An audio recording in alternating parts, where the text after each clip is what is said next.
เกียรติคุณยิ่งใหญ่ที่เนลสันแมนเดลาได้ทำให้ประเทศแอฟริกาใต้คือการสร้างการเปลี่ยนผ่านจากระบอบเดิมซึ่งมีการเหยียดผิวโดยคนผิวขาวกลุ่มน้อยมาสู่ระบอบประชาธิปไตยหลักเชื้อชาติอย่างสันติ Ambassador, how did the apartheid regime actually come into place in South Africa in the beginning? You know, apartheid as a system was institutionalized in 1948 by the Afrikaners. What happened was that they essentially started a system where people were segregated from each other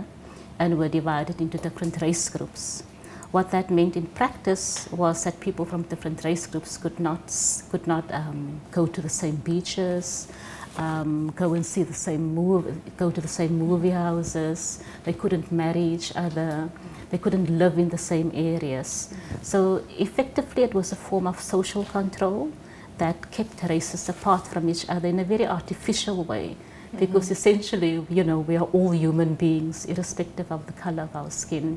So that was really what apartheid was and what it meant for people in South Africa.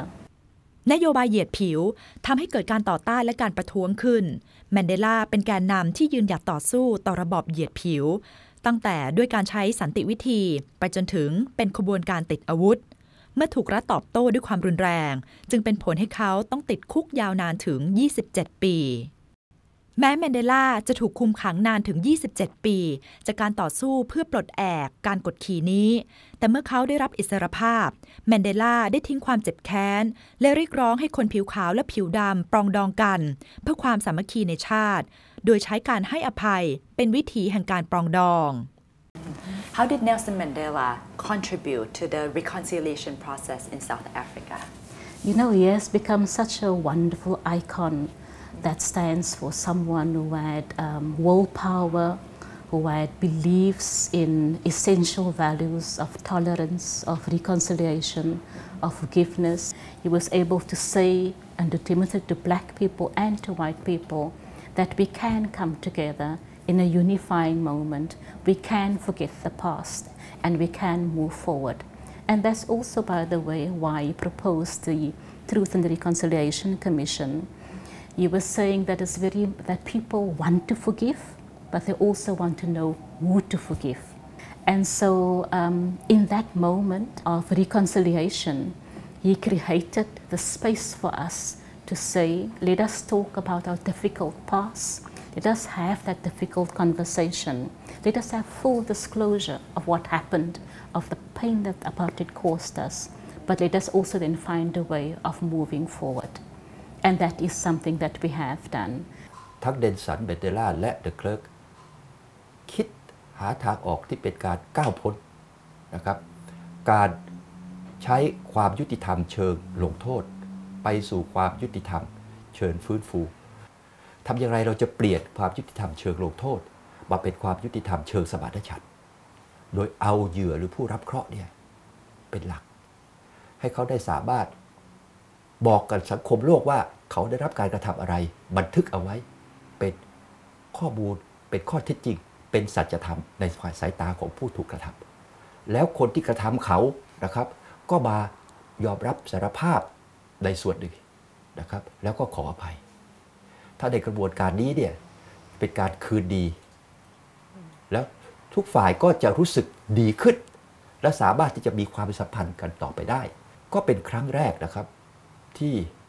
สิ่งนี้เนี่ยไม่ได้สอนในตำราตะวันตกความยุติธรรมเชิงสมานฉันท์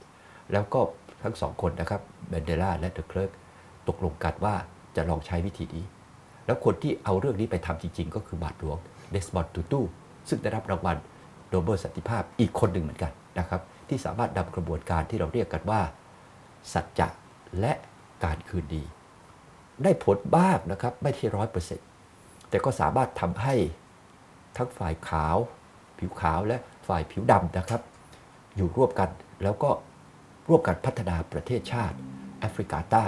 ในทางเศรษฐกิจสังคมมีปัญหาอุปสรรคต่างๆมากมายนะครับความบาดหมางก็ยังมีอยู่ความเหลื่อมล้ำก็มีอยู่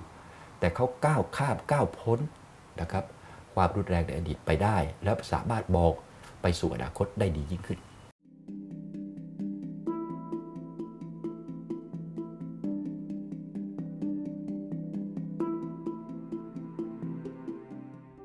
What are some examples of Nelson Mandela's strength and forgiveness? You know, I think that one of the most important things is that his prison guards, for example, you know, he was in prison for 27 years, and all the people, all the guards who was, you know, guarding him, you know, they would all say one thing, that he always treated them with the greatest of respect, with cordiality. He treated them as people who are fellow human beings, and he never related to them in a way that that made it seem as if he thought that they were superior, that he was inferior. So I think it's quite important. They never picked up a sense of hatred from him. And in fact, one of his prison guards wrote a book about this and said that he was surprised to find that he was able to respect a black man who, even though he could have hated him, and see him as a symbol of an oppressive system, still treated him with respect and was able to speak to him in his own language. And that's a very important point to make, because Nelson Mandela actually learned to speak Afrikaans, which is known as the oppressor's language in the past, of course, just because he was saying we need to be able to communicate with people that we think may be our enemy, because we can actually be friends as well. We can reach each other if we have a common language, if we can communicate with each other. So in very small ways, he was able to live the principles that he stood for. And I think that is extremely important, you know, that the values that we hold around tolerance, around justice, around peace, around fairness, is also things that has to be reflected in how we relate to other people, because that is what tells us that what you say with your mouth is also reflected in what you do on a daily basis. And I think that has been the great example for us about his life.